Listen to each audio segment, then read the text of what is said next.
আন্তৰিক শুভেচ্ছা আৰু অভিনন্দন জ্ঞাপন কৰিছোঁ। আজি প্ৰথম বহাগ বিহুৰ শুভেচ্ছাৰ লগতে এই বৰ্ষটো সকলো কাৰণে মংগলদায়ক হওক, সুখদায়ক হওক। আমাৰ কৃষ্টি সংস্কৃতিয়ে সম্প্ৰীতিৰে কৰা এইখন অসম আমাৰ বিহুৰ গৰিমা বৃদ্ধি হওক, লগতে বৰ্ষটো সকলো কাৰণে সুখদায়ক হওক, মংগলদায়ক হওক তাকে মই কামনা কৰিছোঁ। আৰু আজি প্ৰথম বহাগতে ভাৰতীয় জনতা পাৰ্টি বিভিন্ন দল সংগঠনে আমাৰ দলত যোগদান কৰিছে। তেওঁলোকক মই এই পঞ্চায়ত নিৰ্বাচনৰ শুভ মুহূৰ্তত শুভেচ্ছা জ্ঞাপন কৰিছোঁ। যিহেতু ৰাতুল ডেকা বহুদিন ধৰি কংগ্ৰেছক নেতৃত্ব দি আছে। উদুমপুৰী মণ্ডল কংগ্ৰেছৰ তেওঁ সভাপতি আছিলে।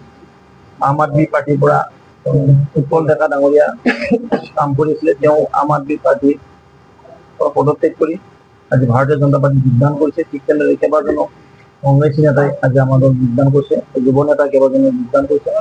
তেওঁলোকৰ যোগদানে আমাৰ পঞ্চায়তত অধিক আমাক শক্তিশালী পথ আত্মপ্ৰকাশ কৰাত সহায় কৰিব, সংগঠন শক্তিশালী কৰাত সহায় কৰিব। নমস্কাৰ, মই আপোনালোকৰ চেনেলৰ জৰিয়তে ইয়াত উপস্থিত তথা ৰঙিয়া সমষ্টিৰ বিভিন্ন ৰাইজক ৰঙালী বিহুবিলাক জনাইছোঁ। মই আজি কংগ্ৰেছ দল মোৰ দলৰ প্ৰাথমিক সদস্যৰ পৰা পদত্যাগ কৰি আজি ভাৰতীয় জনতা পাৰ্টীত যোগদান কৰিছোঁ।